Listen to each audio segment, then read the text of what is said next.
नमस्कार। बिहार को लेकर सियासी हलचल तेज हो चुकी है और बिहार को लेकर 40 लोकसभा सीटों का क्या ओपिनियन पोल कहता है, क्योंकि बिहार को लेकर अब विपक्षी दलों की यहां मीटिंग होने जा रही है, लेकिन बिहार की 40 लोकसभा सीटें आती हैं और ऐसे में बिहार को लेकर क्या आंकड़ा बन सकता है, क्योंकि बिहार में सियासी हलचल काफी बढ़ चुकी है और ऐसे में बिहार को लेकर 40 लोकसभा सीटों का क्या आंकड़ा सामने आ रहा है, क्योंकि विपक्षी पार्टियां एक साथ आ रही हैं और ऐसे में 23 जून को एक बड़ी मीटिंग होने जा रही है। विपक्षी दल क्या एक साथ आ पाएंगे?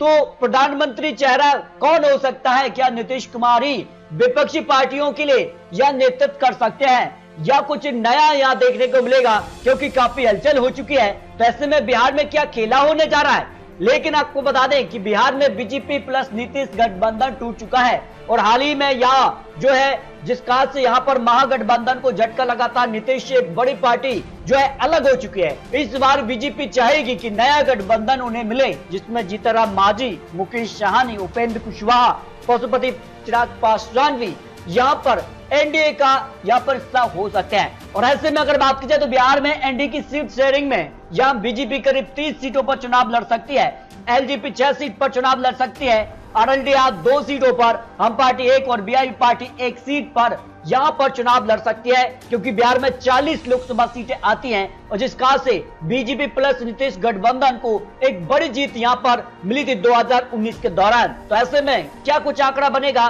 बिहार को लेकर? काफी कुछ हलचल यहां हो चुकी है, लेकिन इसके अलावा प्रशांत किशोर भी निर्णायक होते हैं बिहार को लेकर। इस बार किसके साथ प्रशांत किशोर जाएंगे, क्योंकि माना यह जाता है कि राजनीतिक चाणक्य के तौर पर उन्हें देखा जाता है और जिसका से वो प्लानिंग तैयार करते हैं उसका फायदा कहीं ना कहीं उसको मिलता है जिसके पक्ष में वो रहते हैं। इसके अलावा बात की जाए तो बिहार में एमएलसी चुनाव रिजल्ट भी यह बेहद ही चौंकाने देखने को मिली थी। बिहार के लिए अगर बात की जाए तो विधान परिषद के 5 सीटों पर चुनाव थे, जिसमें जेडीयू बीजेपी को 2-2 सीटों पर जीत मिली थी।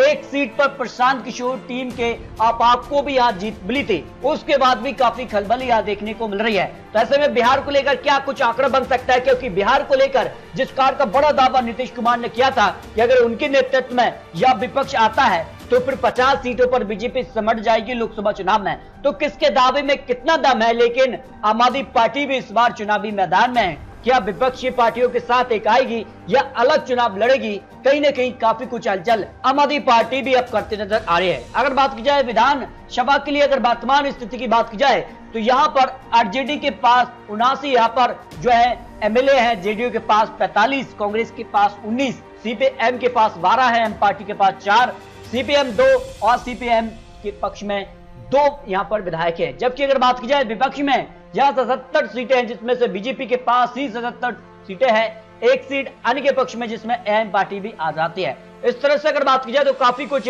हलचल देखने को मिल रही है, लेकिन बिहार में अब सियासी जो पारा है वो पूरी तरह से चढ़ चुका है। कई पार्टियां यहाँ पर नीतीश गठबंधन को तोड़कर यह एनडीए में शामिल हो सकती है, जिस कार की हलचल यहाँ देखने को मिल रही है। अगर बात की जाए तो मुख्यमंत्री के रूप में आप किसे देखना चाहेंगे बिहार के अंदर? इस वक्त तेजस्वी यादव को 40% लोग मान रहे हैं, जबकि नीतीश कुमार को 27%। बीजेपी नेता अभी तक तय नहीं है नाम, ऐसे में 25% उनका भी नाम आ जाता है। जबकि अगर बात की जाए क्या नीतीश कुमार को अब केंद्र की राजनीति में कदम रखना चाहिए, क्योंकि काफी हलचल हो चुकी है और इसी बीच जिस कहा से आप नीतीश कुमार यहाँ विपक्षी पार्टी को एक साथ लाने का प्रयास कर रहे हैं, तो इसमें हाँ कहने वाले 58% लोग मानना है, नए के तौर पर 28 और पता नहीं ऐसे 14% लोग आ जाते हैं। इस तरह से अगर बात की जाए तो बिहार में काफी हलचल देखने को मिल रही है। आप इनमें से किसे प्रधानमंत्री देखना चाहेंगे? जो बिहार को लेकर सवाल पूछा गया है तो नीतीश कुमार को 39%, बिहार के अंदर भी प्रधानमंत्री मोदी जी को ही यहाँ 43% लोग मान रहे हैं, राहुल गांधी 13%, कोई नहीं, ऐसे 5% आ जाते हैं। यानी इस आंकड़े में प्रधानमंत्री मोदी जी आगे दिखाई देते हैं, जो बिहार को लेकर आंकड़ा बन रहा है। जबकि अगर बात की जाए लोकसभा चुनाव 2024 में आप किसका समर्थन कर सकते हैं या किसे समर्थन मिल सकता है? देखिए महागठबंधन को 57% लोग मान रहे हैं, एनडीए को 38%, अन्य के पक्ष में 5% आंकड़ा जा सकता है। बिहार में किसे कितने वोट शेयर जा सकते हैं? देखिए 2019 में बीजेपी को 54% वोट शेयर मिला था, लेकिन इस बार बीजेपी के आंकड़े में गिरावट देखने को मिल रही है, जिसका से एनडीए जो है टूट चुका है। एनडीए से नीतीश प्लस गठबंधन जो टूटा है उसका नुकसान यहाँ देखने को मिल सकता है। 41% अगर आज चुनाव होते हैं बिहार को लेकर, 13% वोट शेयर का नुकसान यहाँ पर अब एनडीए को देखने को मिल सकता है। अगर बात की जाए तो बिहार में महागठबंधन को 2019 में 31% वोट शेयर मिला था, लेकिन आज चुनाव तो करीब 45% के आसपास इनको वोट शेयर जा सकता है, जिस कार का आंकड़ा बन रहा है 15% वोट शेयर प्लस हो सकता है, जिस कार का आंकड़ा अब देखने को मिल रहा है। अगर बात की जाए बिहार में किसको कितनी सीटें जा सकते, देखिए 2019 में एनडीए को 39 सीटों पर जीत मिली थी, जिसमें नीतीश प्लस या बीजेपी थी, लेकिन इस बार यह माना जा रहा है कि बीजेपी को करीब यहां पर 14 से 16 सीटें मिल सकती हैं अगर अपने दम पर चुनाव लड़ते हैं। लेकिन माना यह जा रहा है कि बीजेपी नया एनडीए गठबंधन यहां तलाश कर रही है, उसके बाद यहां पर करीब 25 सीट के आसपास पहुंच सकती है। अगर गठबंधन नहीं होता है तो यहां बीजेपी को जबरदस्त नुकसान देखने को मिल सकता है, जबकि महागठबंधन को 1 सीट मिली थी। इस बार अगर गठबंधन जो महागठबंधन है वो यहां पर फिर से यहां पर जिस कार का आंकड़ा है, जिस कार की पार्टियां हैं, इस वक्त जो दिखाई दे रहा है माहौल, उस हिसाब से फिर यहां पर महागठबंधन को करीब 25 सीट के आसपास मिल सकती है, जो अनुमान दिखाई दे रहा है। अगर यहां पर काफी कुछ हलचल देखने को मिलेगी आने वाले वक्त में, क्योंकि काफी कुछ अब आंकड़ा यहां बदलता नजर आ रहा है।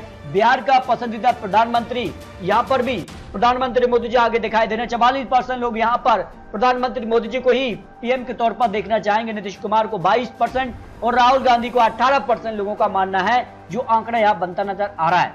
अगर बात की जाए अन्य यहां पर आंकड़ों के हिसाब से, अगर 40 लोकसभा सीटों के कुछ और आंकड़े आपको दिखाए तो जेडीयू और आरजेडी को करीब 19 सीटें मिल सकती हैं और अन्य के पक्ष में यहां 4 लोकसभा सीटें जा सकती है, जो 40 लोकसभा सीटों का ओपिनियन पोल है, जिसमें अगर बात की जाए भारतीय जनता पार्टी अपने दम पर लड़ती है तो करीब 17 सीट के आसपास दिखाई दे रही है। अगर गठबंधन उनका हो जाता है, जिस कार के आंकड़े बन रहे हैं, जिस कार का अब माहौल देखने को मिल रहा है, तो फिर कुछ सीटें प्लस हो सकती हैं, जो बिहार को लेकर कुछ सियासी हलचल के बीच सर्वे के आंकड़े निकल कर आ रहे हैं।